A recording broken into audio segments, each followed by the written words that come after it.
Olá, querido! Olá, querida! Seja muito bem-vindo ao podcast Levando Cativo. Que você possa estar aproveitando cada episódio. Se você tem observado até aqui cada um deles, você já percebeu que nós temos enfatizado o aspecto privado e pessoal das disciplinas espirituais, que tem sido a nossa temática da nossa primeira temporada aqui. Acontece que no próximo episódio, eu espero que nós possamos nos deter nas disciplinas espirituais que envolvem a comunidade. A comunidade, porque nós somos seres que precisam da comunhão, porque o Senhor nos fez seres relacionais, Ele nos fez à sua imagem, Ele tendo um relacionamento perfeito na Santa Trindade, nos fez à sua imagem como seres que precisam se relacionar com outras pessoas. E isso se aplica muito na nossa vida, no aspecto espiritual da nossa vida. Então, nós precisamos buscá-lo não apenas de maneira individual, mas também de maneira comunitária. Uma das maneiras mais claras de obedecer a esse chamado é cultuar ao Senhor junto à congregação reunida dos irmãos. E a gente vê isso de uma forma de relato, uma forma histórica, digamos assim, ao longo de toda a Escritura. No Antigo Testamento, nós percebemos isso através de visualizarmos as assembleias solenes em que o povo de Deus se reunia para adorá-lo. Nós temos também as festas que eram dedicadas ao Senhor. A festa da Páscoa, a festa dos tabernáculos, todos esses momentos em que a congregação se reunia para cultuar ao Senhor. O interessante é que estavam presentes desde crianças de colo até homens e mulheres maduros. Isso é muito bonito. Todo o povo de Deus estava reunido. No Novo Testamento, nós já vemos as sinagogas ali nos tempos de Jesus, do seu ministério. Depois, lá em Atos, nós percebemos o início das reuniões da Igreja de Cristo, onde a palavra era pregada e o louvor podia ser ouvido dos lábios dos filhos de Deus. Todos esses relatos são padrão para o nosso culto ao Senhor. Mas a verdade, queridos, é que nós não temos só esses relatos.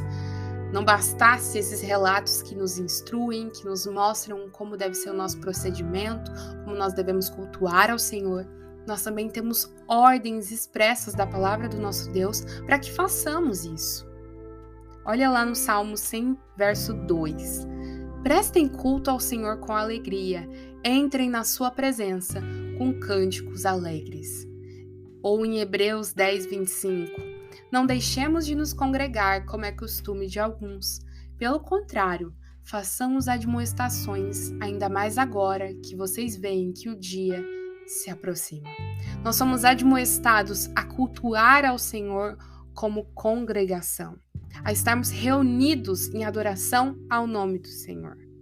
Não bastasse ainda esses 2 versículos, existem outros que poderiam ser citados, nós temos ainda o 4º mandamento, que diz que devemos guardar o sabá, ou shabá, o dia do Senhor, o dia reservado para adorá-lo. Na antiga aliança, o sábado, na nova aliança, o domingo. Então, o domingo é o dia que a igreja se reúne, como nós vemos no Novo Testamento. Nós precisamos guardar esse dia como um dia de descanso e nos prepararmos para esse dia. Organizar os nossos negócios ao longo da semana para que estejamos desimpedidos dos seus pensamentos, de alguma coisa que a gente possa ter deixado para trás, no dia do Senhor. E também nos preparar em adoração ao Senhor. Já ir pensando, domingo é o dia do Senhor.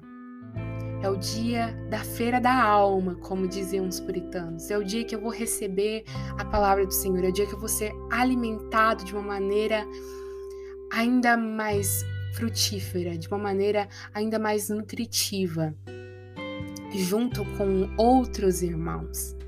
Então, deixa eu me preparar para isso. Deixa eu, por exemplo, dormir mais cedo no sábado para poder estar mais disposto no domingo de manhã. Deixa eu, por exemplo, organizar aqui, como eu disse, a minha vida para que eu não esteja com afazeres pendentes no dia do Senhor. Deixa eu reservar tempo aqui nesse dia para estar com a mente focada, sem distrações, em servir ao meu Deus nesse dia. Essa deve ser a nossa atitude. Nós temos relatos bíblicos, nós temos versículos que nos ordenam a cultuar ao Senhor. Nós temos o 4º mandamento e nós temos o simples fato de que nós estamos diante de um Deus que merece e é digno, o único digno da nossa adoração e do nosso louvor. Um Deus que é santo, um Deus cujos atributos são infinitos e são muito além da nossa compreensão e estão muito além de nós. Um Deus que é cheio de amor, um Deus que é a própria justiça e a própria verdade, um Deus que é santo. Tudo isso já é motivo para que obedeçamos a Ele e para que nos rendamos em adoração a Ele. A nossa adoração, é claro, deve ser feita em espírito e em verdade, como nós vemos na palavra do Senhor, deve ser diária, mas existe um dia separado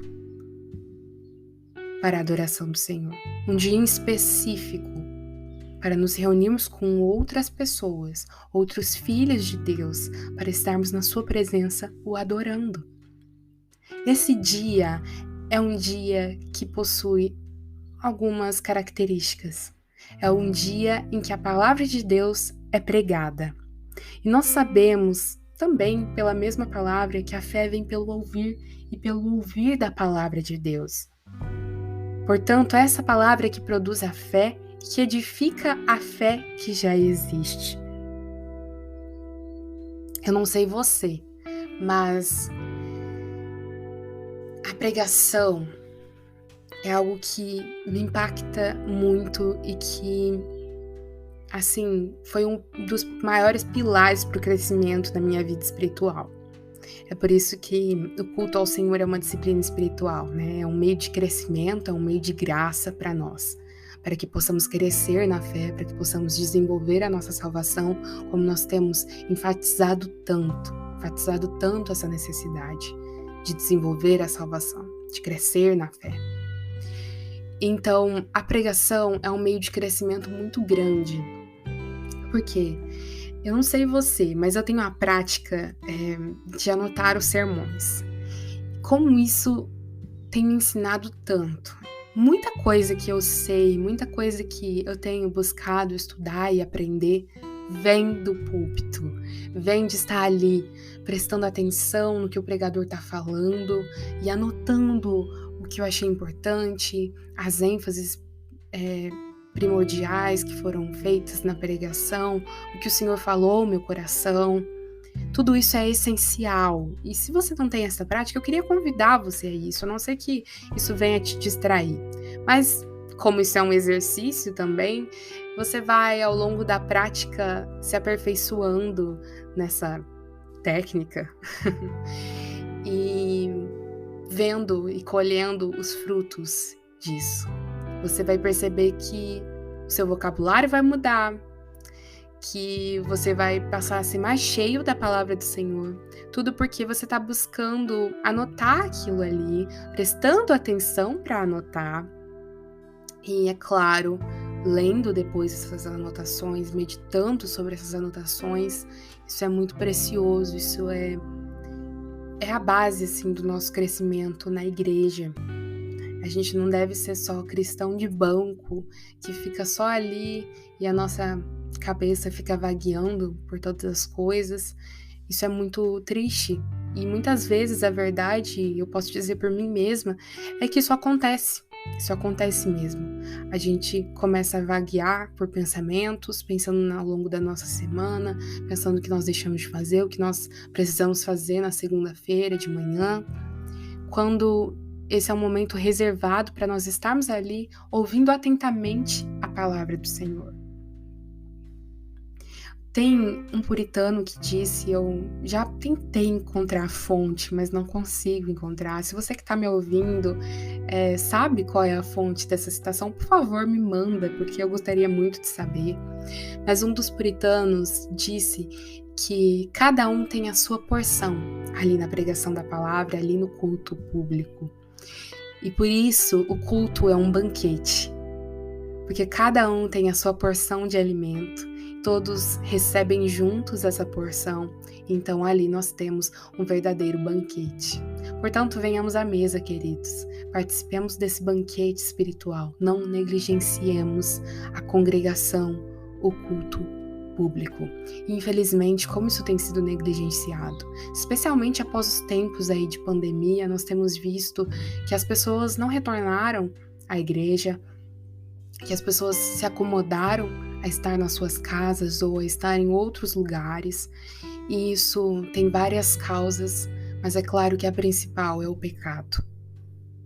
É a preguiça, é a desobediência ao Senhor, porque o culto a Ele é uma ordem, estar na sua igreja é uma ordem, quer a sua igreja seja uma igreja maravilhosa ou uma igreja cheia de defeitos. Nunca se esqueça, não existe igreja perfeita. Não existe.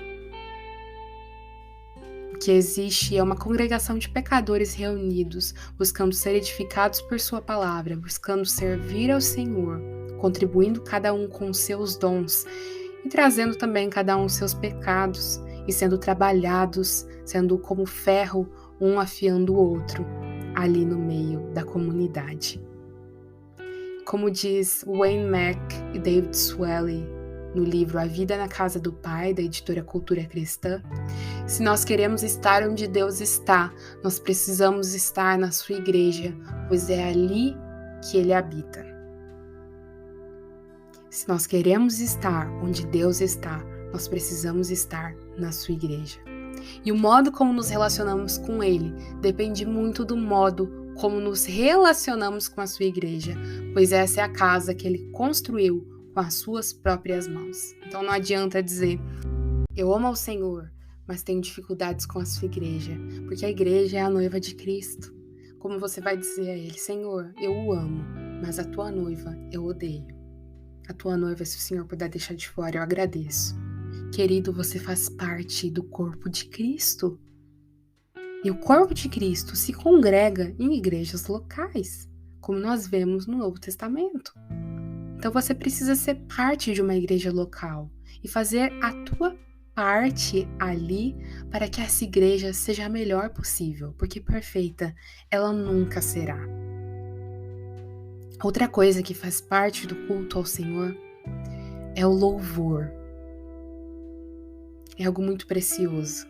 Eu sou do Ministério de Louvor, então como eu fico feliz assim de quando eu ouço, sabe, aquela voz firme, quase que você não precisa mais conduzir a igreja em louvor. Você já pode se afastar um pouquinho do microfone e simplesmente ouvir aquela voz firme ecoando de todos os irmãos reunidos ali na congregação.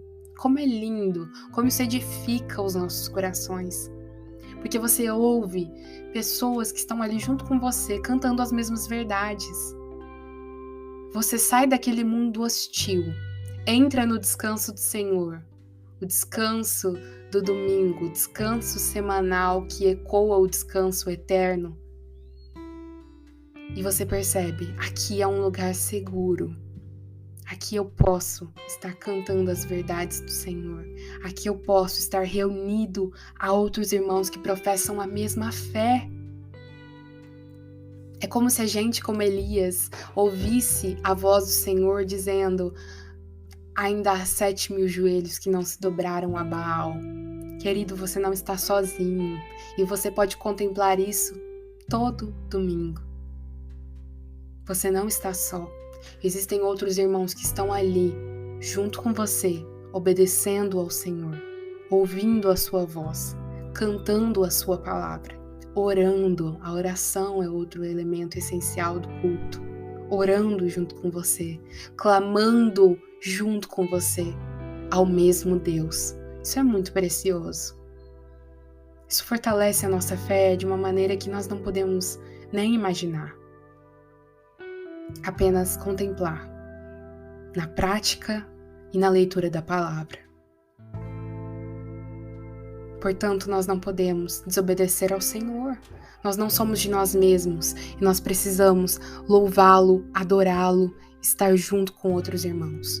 Outros irmãos que também, não só nos domingos, mas todos os dias da semana, podem estar nos ajudando, podem chorar conosco, podem se alegrar conosco, podem partilhar dos mesmos problemas que nós temos, das mesmas dúvidas que nós temos. A comunhão é algo maravilhoso. É muito maior que o laço de sangue que você tem com a sua família. A família da fé é um presente que o Senhor nos deixou, uma herança muito preciosa que Ele nos deixou. Portanto, nós precisamos cultuar ao Senhor junto de outras pessoas, junto de outros irmãos. Por que essa é uma disciplina espiritual? Porque a disciplina espiritual é um exercício que exige esforço, que não é fácil, no qual nós estamos matando a nossa carne, e ela é um meio de graça, no qual nós somos edificados e a nossa fé é fortalecida. Portanto, fortaleçamos as nossas mãos cansadas, ergamos aos céus e louvemos ao nosso Deus. Todos os dias, mas em especial no dia da feira da alma, no dia do descanso ao Senhor, no dia do banquete espiritual, aos domingos, no culto público ao Senhor com os nossos irmãos. Que cada um de nós possa desenvolver essa disciplina, a sermos membros constantes, membros assíduos da igreja local, membros que servem e não só recebem. Desse modo, nós com certeza vamos estar cultivando e fortalecendo essa disciplina e você verá o quanto você irá crescer. Não existe maneira de crescimento maior do que crescer na comunidade, do que crescer na congregação, do que crescer no culto ao nosso Deus.